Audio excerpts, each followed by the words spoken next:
I thought he was attending school till we heard from school about a week and a half later. We got an email saying, why isn't he showing up at school? So I was like, why isn't he showing up at school? He's sitting next to me at school every day. But are we trying to be too perfect sometimes as parents? Yes, some amount of anxiety is valid. Are we sometimes trying to create that perfect child? We are a generation that is probably saying money after a while. It went to an extent where this dabba became this dabba, and I used to take 5 sandwiches. The okay friends would get 1/4 the piece, the very close friends would get half the piece, and the best friend would get one full sandwich. Sunday ko, there is no pressure at work. We are authoritative parents. Monday morning, we become authoritarian parents. Tuesday morning, we become neglectful parents. For Wednesday evening, when you had a drink, you're a permissive parent. जो करना है कर, मैं भी जो करना है करो.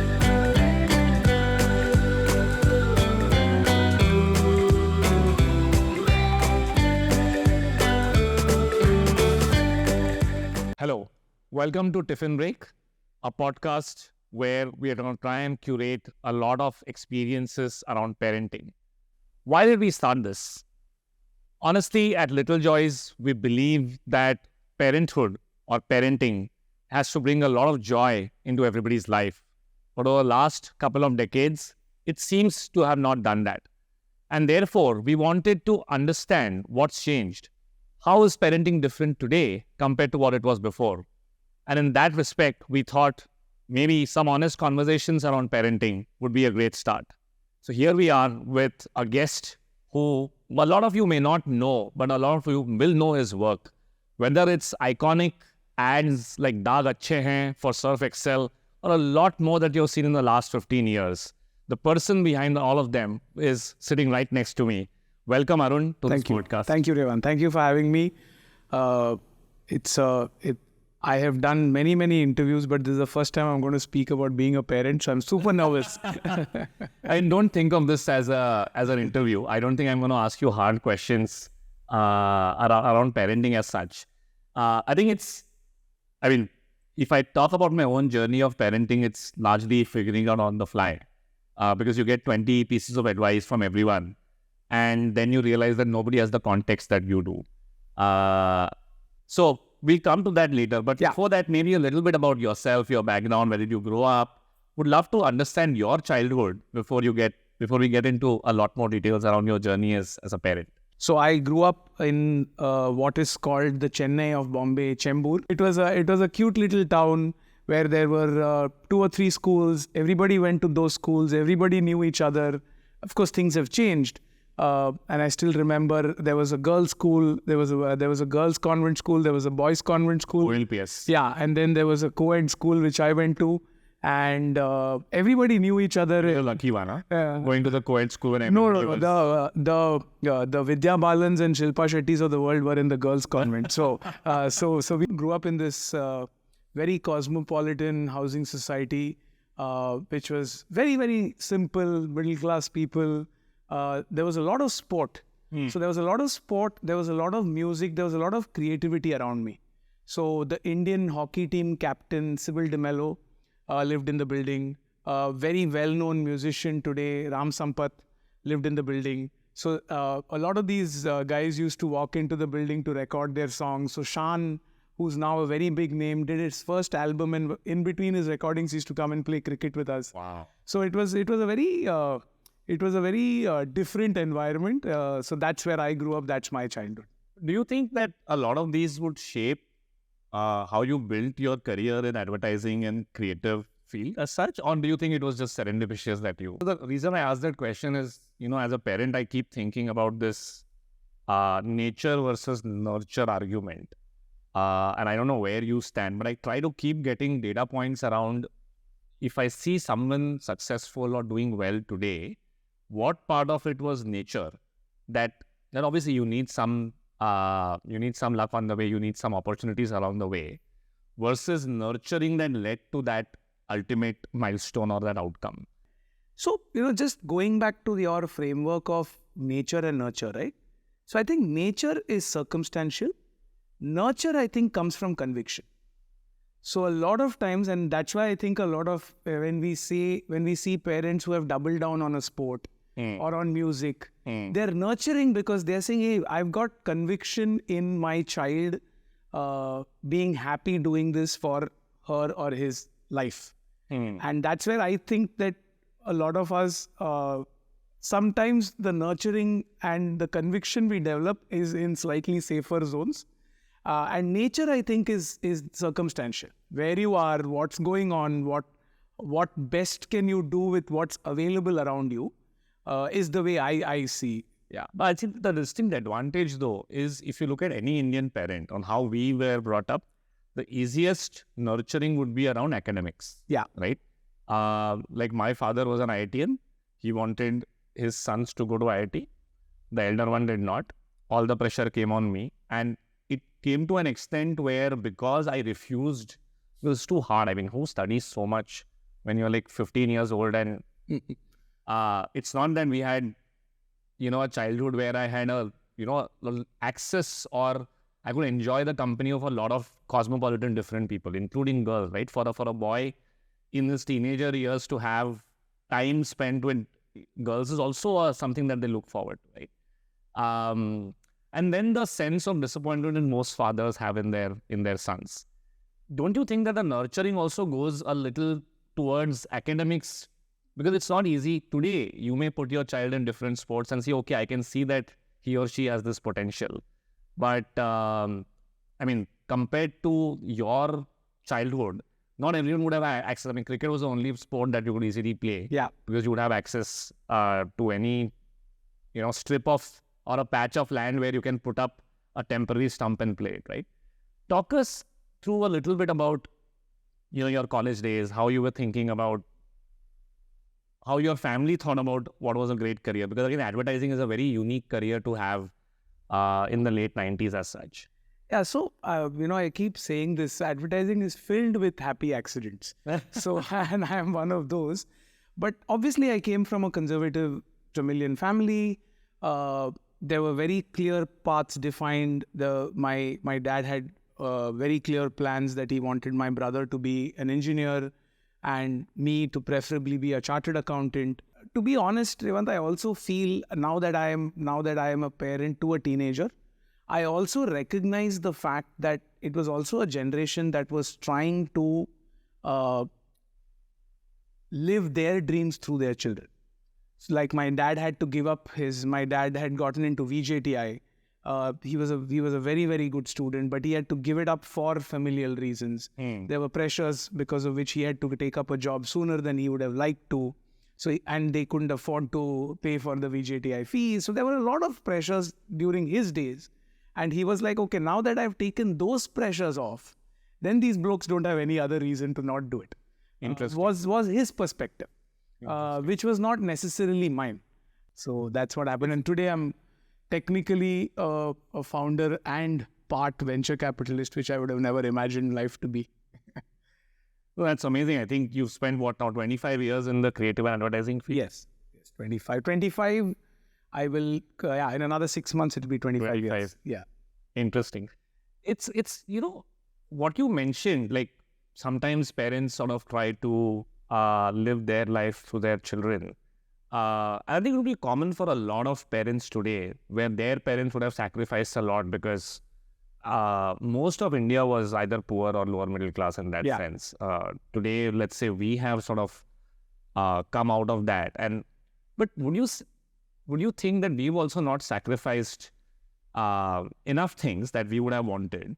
And do you feel that pressure may end up coming on to, we may be conscious about it, we may be aware about it, but do you still think we have expectations from our children that, like, if I have an 8-year-old and we love to put him in different kind of games and sports, give him more exposure to, as I said, figure out what is it that we should nurture for the future. But somehow, in the end, there is always that competitive spirit that, okay, if he's playing this, why is he not coming first? Or why is he not improving his game? Right? But that's our expectation. They're just having fun. Have you seen that? Because your son is now almost becoming a teenager. What's been your experience over the last 12, 13 years? Or maybe at least the last 5, 6 since you would have started that nurturing phase as such. Yeah, we've been through that journey where obviously he is a very, very keen footballer. Okay. And he plays for a school, he plays for a club, and is very, very keen to pursue football as a career. Okay. And we've spoken to a bunch of people, but we don't know. We don't know if we can. We still don't have the conviction that we can dedicate his entirety to the sport. And I think that's our conditioning. It's got nothing to do with him. And I think because we don't have the ability to take the leap of faith saying this is it. Because because of our conditioning, I think at least mine, there is constantly this search for backup of saying, okay, what if this does not go the way it goes, right? So then you're saying, okay, if it does not go that way, then you've got to have some academic backup. And then you start hedging, right? And then you start hedging, and then you're not doing anything in its entirety. So obviously these are dichotomies that you go through, and I feel that it's okay. It's okay because there is no point in putting pressure on a child or on yourself beyond a point.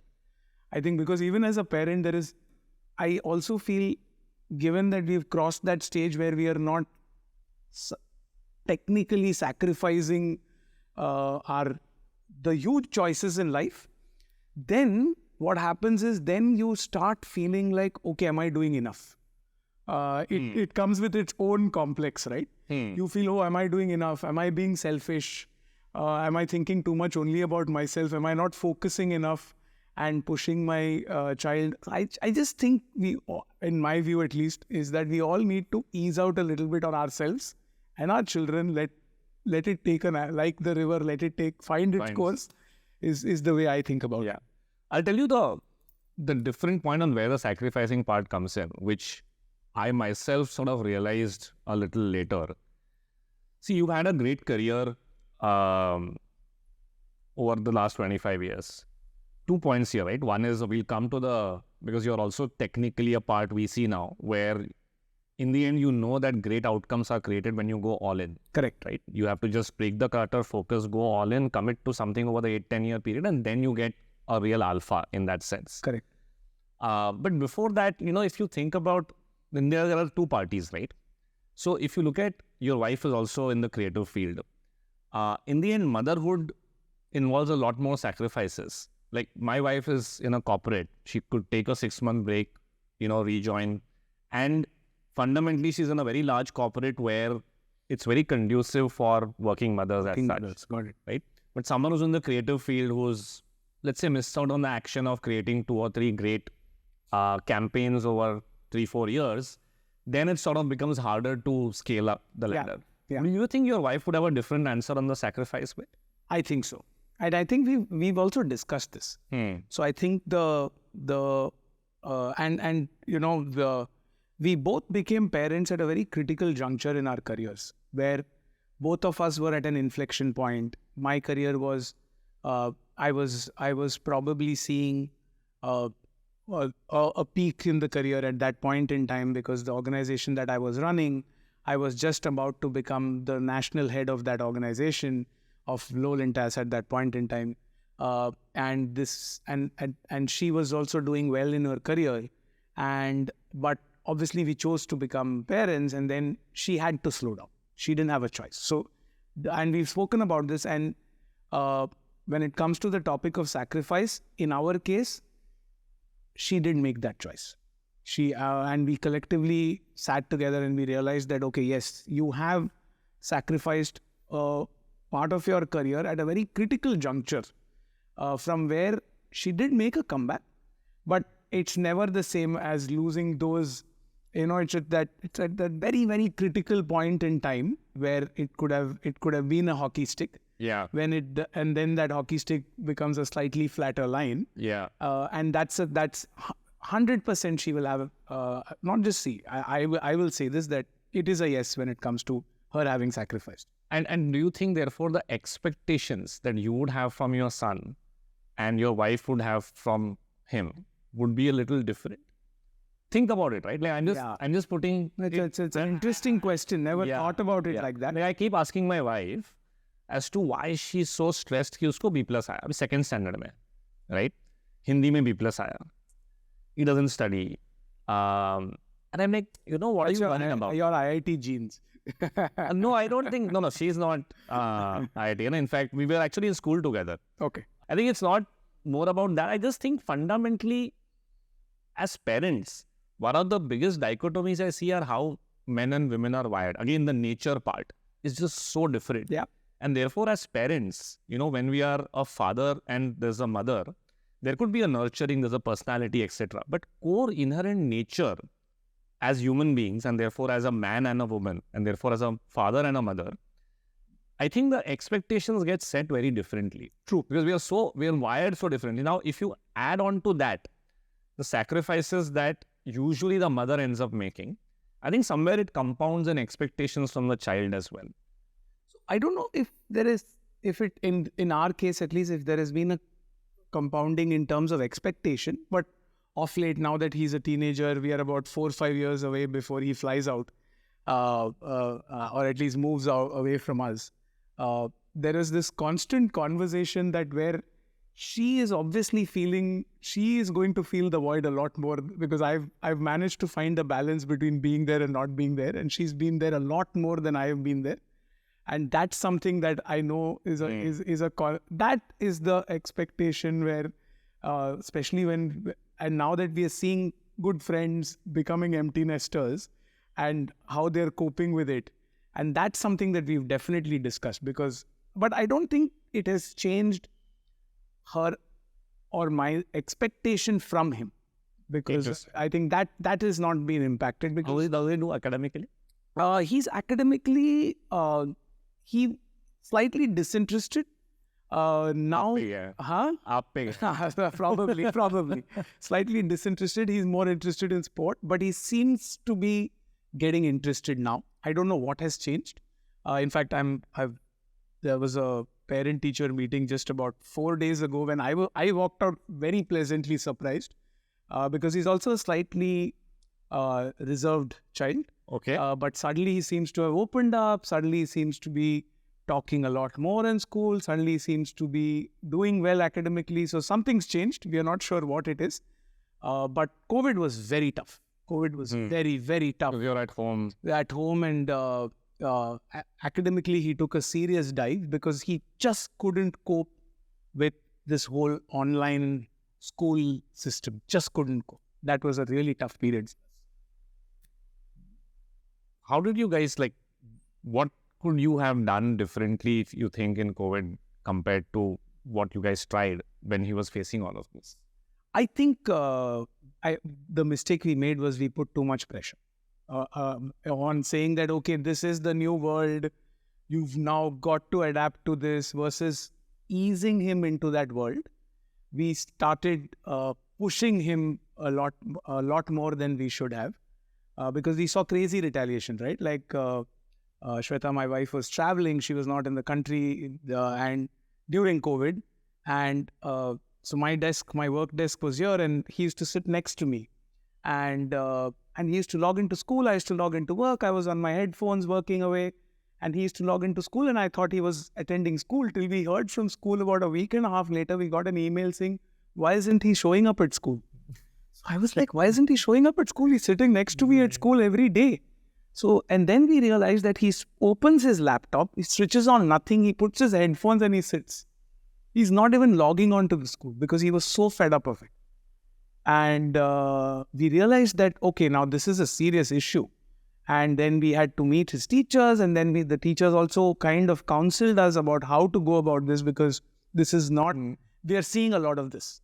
For them, it wasn't new. Obviously, for us, the world came crumbling down. But we realized that the kids were going through their own journeys at that point in time. And especially when you're closer to your teens, you're rebelling, you're finding this extremely impersonal and stuff like that. So yeah, it was a tough period. Different experience, because our son was, I think, 5. And the 5 to 7 period is when, or 4 to 6 is when the entire COVID saga was. But we've seen after effects of that and him not being able to be very socially acceptable, because everything at home is, I mean, we pamper our children in that sense, right? We never say no as much. Yeah. In fact, I say no a lot, but then there's a class of parenting where my mother would say, like, you can't say no so much to a child, right? Why are you scolding him? Don't scold, don't hit, etc., etc., etc. I mean, Dadi is the favorite. And now if I see him, he can't hear a no from, let's say, I mean, it's going to happen, right? He's going to try and play with someone. They'll say, don't play with us. He gets riled up emotionally, right? And usko bahut dil pe lagta hai. I think, yeah, you're right. COVID was an eye-opener for us in that sense. And I think the biggest change, at least I realized, is we try and live our life very objectively, right? हमने बोला ठीक है, हम पहले office जा रहे थे. Now Zoom is the new normal. So let's figure out how to adjust everything that we do professionally onto Zoom. And we applied the same objective thinking to our children as well. But I don't think they have, I mean, and that's what's the best part about childhood, right? There's nothing very objective. It's all passion and fun.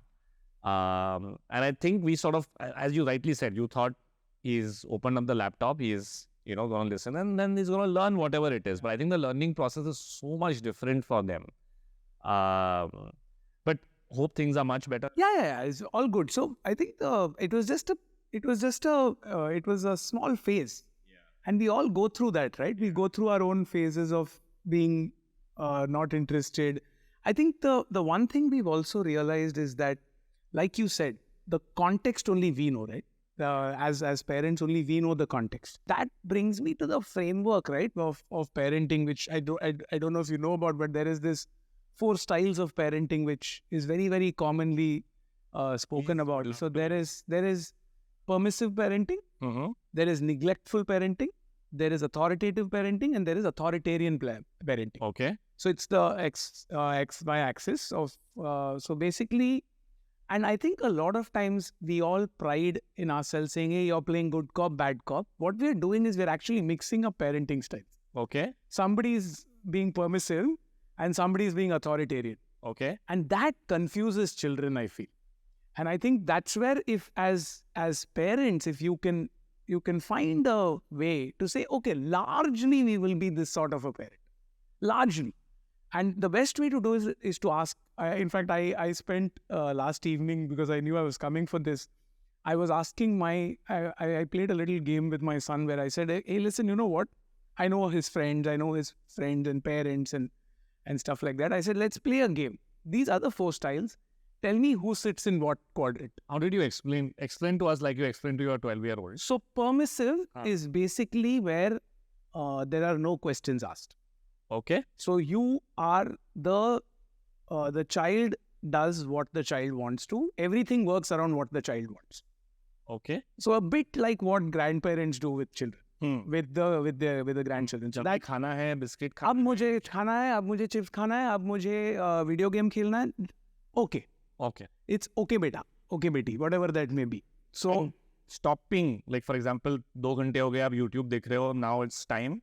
That falls in authoritative. Okay. So there is a difference between authoritative and authoritarian. Okay. Authoritarian is basically saying that this is it.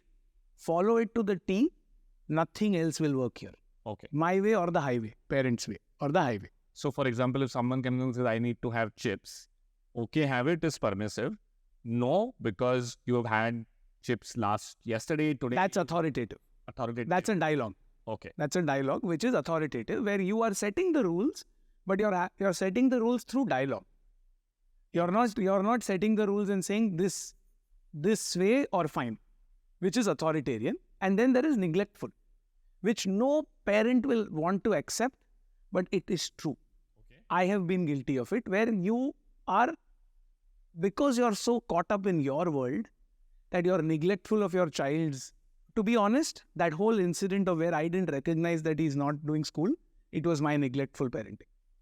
I wasn't even, while I was physically present around him, I didn't even realize that his emotional needs are completely not being thought of. and I am not even present for that.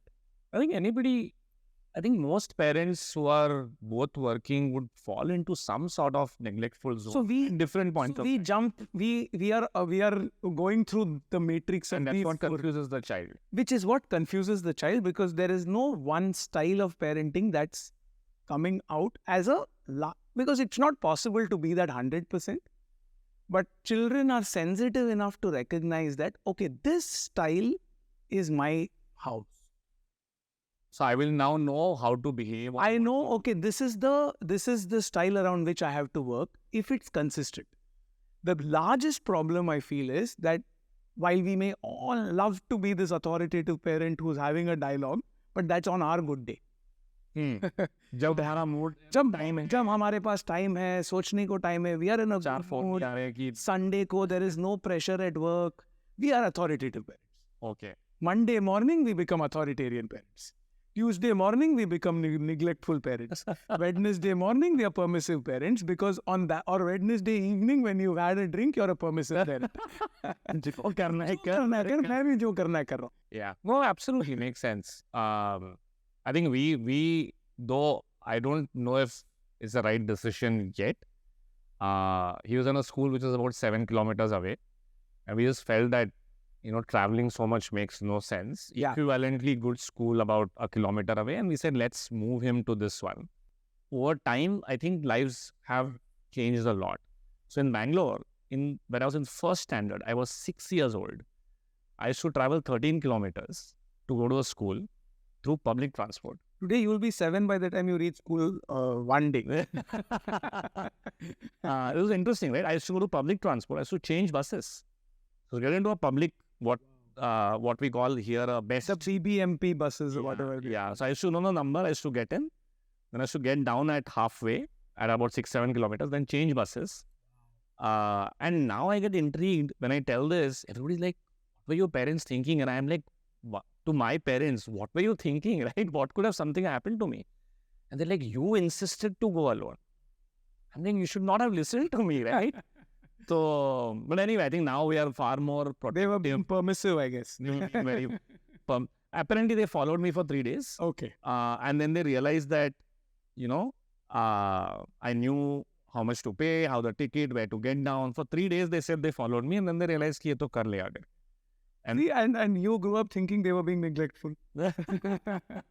So I don't know why we don't take such bold decisions. Right? I keep thinking. So I am a little like, if I see my dad, my son learned walking with my dad. He learned how to, like, my dad is same even now.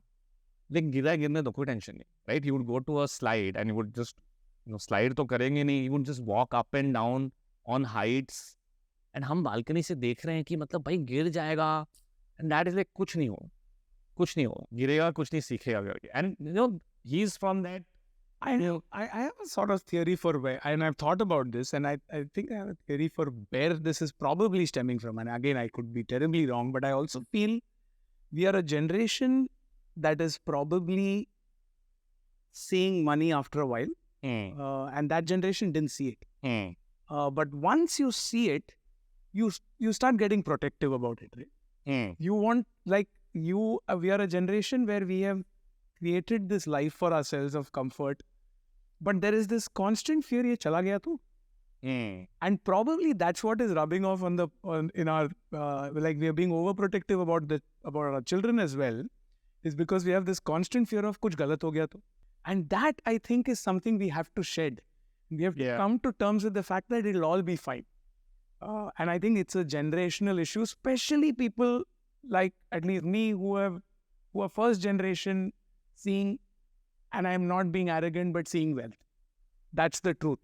One thing I was always very intrigued to understand, Arun, like you've been in media and advertising now for 25 years. There's a lot of talk around impact of, screen time and how children are exposed to a lot more than what they were before. My son today is 8, but I think by 5 he had learned everything, how to access Netflix, Amazon Prime, YouTube. We have to, I thank God for still parental locks. Yeah. But there's a lot of worry that at least I think we carry as parents today. As someone who spends so much time in advertising and media, how are you thinking of exposure? Or already there may be enough exposure now, he's a teenager. Should we worry so much, or should we just go with the flow and people will figure it out? No, I think and this is a conversation we keep having amongst friends and stuff like that. And I think it's a genuine concern, given the deluge of information, given the sort of misuse of stuff that happens online. There's just a lot of there is. I also am of the way at least we've gone about it. We are firm believers in instilling values in the child, in what we believe in and what we think will be valuable to the child. So, like, we will, while the external elements will have influences, but if you have a dialogue street with your child, and where you can rationalize and explain where you're coming from, how you're thinking, because I think the more we create the energy of fear, the more they will want, like, it's a classic thing. So I don't know if you saw I was talking about the documentary on vaping, the Big Vape on Netflix. If you notice, Big Tobacco and Big Vape, what's the one thing they went and did which kind of was the biggest inflection points in their lives of selling cigarettes and selling vape to teenagers? They actually got permissions from schools to go and tell them that, hey, why it's not a good thing. Wow. So reverse psychology technically worked. Completely worked. They went into schools and the schools had no argument, because they said, we want to actually explain to children saying why it's not a good thing to do. So they got permission where they said, hey, it's not a good thing to do when you're a child. That was it. Took off. So I think it's not a good thing for people, at least as parents, at least we try and do this, is we don't try to create an energy of fear, of saying, hey, this is wrong, don't do this, the screen is I think we have to accept the fact it's not their fault. They're born into screens, they're born into this deluge of content. They haven't caused it. The world has caused it. Now it's their reality. What we can influence is how they approach that reality. Like what all we did when you were going and asking your friends कि मेरे को मैंने प्यार किया देखना है तुम्हारे घर पे. Your parents also could have whacked you and said, ये क्या कर रहा है? Why can't you wait till it comes to your house? It's their way of living their life today. It was like how we had no choice but to, when we were young, we were out. Our parents' problems was they never come home. They never come home was the problem. Correct. Now that is equally distressing a problem as much as, because we don't know who they're going to, who they're talking to, who's shaping their thinking. That is equally distressing. Actually, it's a very fair point. Like, who we hung out with in school, college, they had no clue. Correct. And there was no phone at that point of time to even know ki kya seekh raha hai karke. Correct. Right? Correct. You would see for signs of that, I am assuming, when you come home and how you behave. At least here, things are happening mostly in the You have the memory cache to see if there is anything wrong going on. You have so much more in your control. Correct. And I think, I also believe that intuitively children are not wanting to do something spectacularly wrong. Now, they may stumble upon some stuff which they shouldn't, and you can course correct. But I just believe in letting them be a little bit. I think we just need to let them be a little bit. Yeah. No, it's an interesting point as to what we did when we were children. And I think we are so shaped because we keep going back to how our lives got shaped, and we try to maybe learn from it. But there is no, that benchmark is just so different. The world has changed so much that... More than learn from it, Shrivant, I think we compare, it's an uneven comparison. Correct. Because we are saying, boss, see, I grew up hardly in front of the screen. Correct. Not out of your choice. Correct. Doordarshan had programming for 5 hours. It wasn't your choice. Correct. By the time it came to programming being there for as much time as it was, you would have spent more time. I agree. So and it's an uneven comparison. Yeah. How do you even think about your time? And I think a lot of us parents have to stop believing that I want my child to live the childhood I led, which was I played out in the open. I had so much more time in the green. Now, the thing is, I've always said this about nostalgia. Like, people keep asking this one question, right? Why are the songs of yesteryear so much nicer than the songs of today? That's a constant loop of conversation in almost, I think, look at the old songs. They're so good. In my view, why? Because only the good has stayed on. The bad songs we've forgotten. The bad songs are not worth remembering.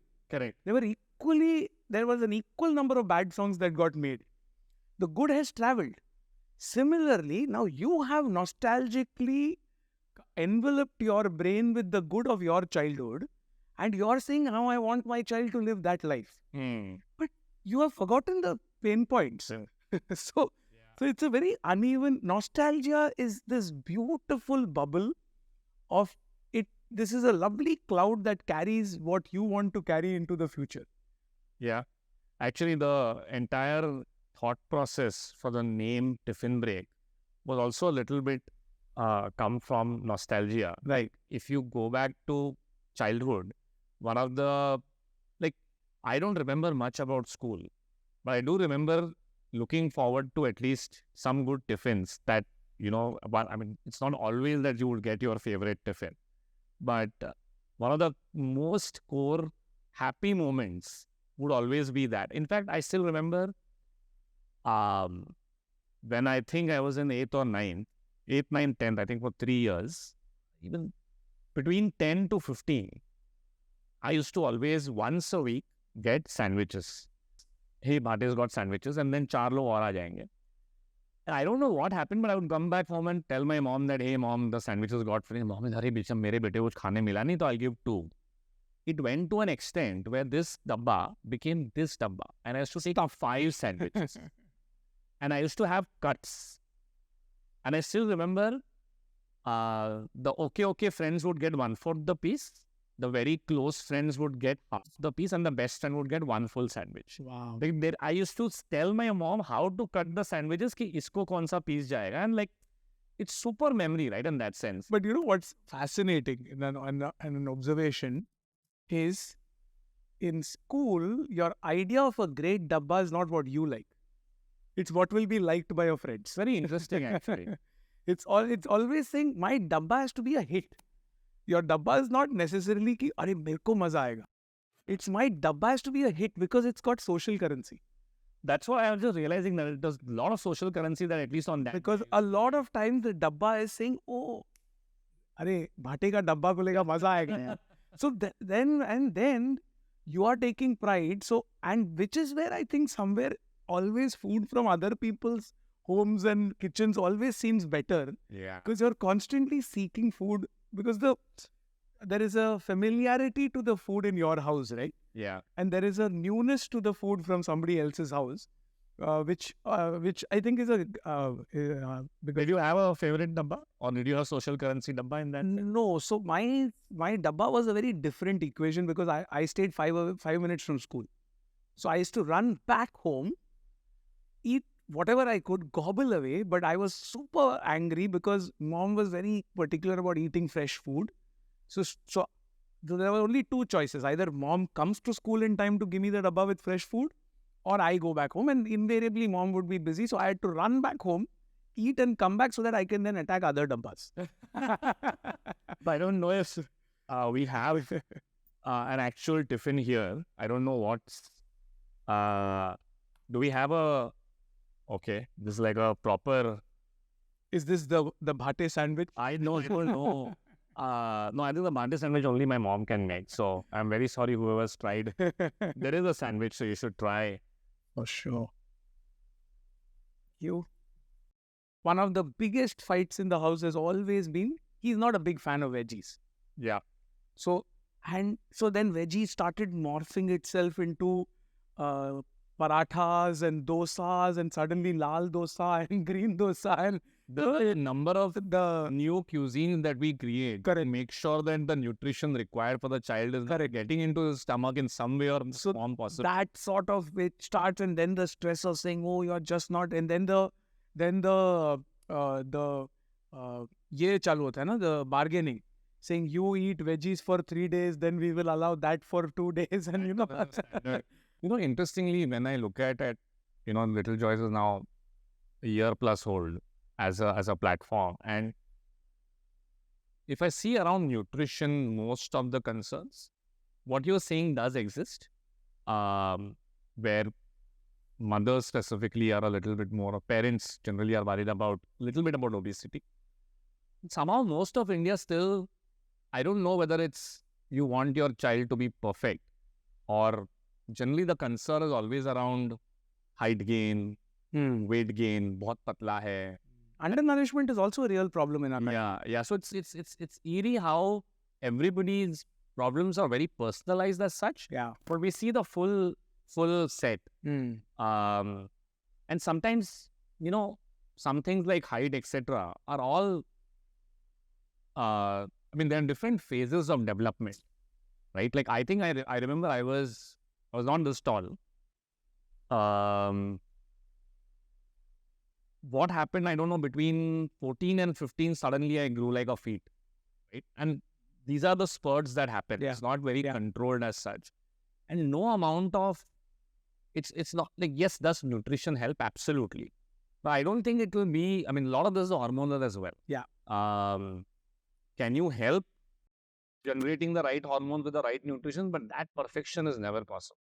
I think that's what worries me a little, that are we trying to be too perfect sometimes as parents? Yes, some amount of anxiety is valid. But just you bolte na ki anything in excess is bad. Yeah. I think that's what worries me a little, that are we sometimes trying to create that perfect child? I think it's a great asset today, if you ask me honestly. It's to just be a little bit more secure around the fact that we don't know what will happen 20 years later. Yes, can we try to sort of navigate this as best as possible? Sometimes I also worry if we will, as parents, look back 20 years later, we'll look back and say, oh, wish we could have done this back then. Yeah. And maybe that sort of guilts us into trying to do a lot. I also think, Revant, and this is something I constantly struggle with myself, is that like everything in life, theory is easier. And I think most of the things, at least early stages, kids they're just watching you. Yeah. And if you can practice some of what you're telling them, it gets imbibed way more easily than you going on saying something and doing something else. Yeah. It's conflicting. I'm guilty of it. Like screen time is the simplest one. Screen time. On a Sunday, I will sit in front of the TV and I'll binge on 10 episodes. And on the same side, on the other side, I'll be telling my son, saying, stop it now, go down and play. He'll be like, what are you doing? Just because they're younger doesn't give them the right to not tell you, but they're seeing you conflicted in your actions. Yeah. So I think that's something all of us, and I'm 100% guilty of it, because there are things I do which gives me no right to say some of what I say. But I still say it out of the privilege of being the parent and in the position to kind of give gyan. Yeah. So I think that is something all of us should think about, saying, we say, listen, you know what, be patient. And then at the drop of a hat, we lose it with them. Yeah. It's very, very confusing for children when you behave in a certain way and talk in a certain way. Like I keep telling my wife this piece as well, that if parenting was scripted and you would know that X input is equal to Y output, then where is the joy of parenting? It's like almost building a business, right? You sort of are always trying inputs and you don't know what the output would be.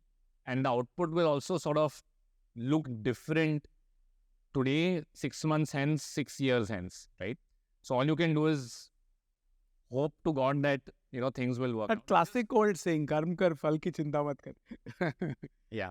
By making it such a serious aspect of nahi X karna hai, Y nahi karna hai, are we sort of losing touch with just enjoying that period? I see a lot more enjoyment in my parents today with respect to my son. So I think that happens between... They don't feel the responsibility. Yeah. They are saying, boss, that's not my responsibility. That's my little joy. Yeah. Yeah. So for them, they are saying responsibility is done. Correct. Revant and his brother and we are done with responsibility. So Correct. it's a very free-spirited sort of approach. I'm saying there is another emotion which I didn't touch upon, which is also very strange, right? Sometimes we also envy our children. We also envy our children saying, "Salat, mujhe to sab haath mein mil raha hai. You're having a good life." I remember this conversation. I spoke about my first flight in life, which was even a domestic flight. And I keep ribbing my son, saying, "Dude, you have a great life. Yeah, you traveled to more countries before I didn't even have a passport at your age." So he looked at me one day and he said, "Is that my fault?" It's a very fair question. And I realized in that moment, saying, "Oh my God, am I envying my son?" Yeah, but I'm sure we do. I'm sure we do. I've had this conversation, right? In fact, I sometimes catch either my wife catches me or I catch her in saying this. You have so much, right? Why are you still dissatisfied? And I mean, he's 8, so I'm sure within 3-4 years he'll come back and ask me the same question: is it my fault that I have so much? You've pampered me, right? Or you've given me all of this. You've told me this is comfortable for you. Correct. So why are you telling me now? Correct. It's a fair point. It's a fair point. It's a crazy. I've never thought that what you see as an extension of you end up envying. And it's all personality suited type. A little bit goes back to how we are as parents and what sort of personalities, sort of how it shapes our parenting style. It's a little critical to at least balance it out in that way. On that note, thanks a lot, Arun.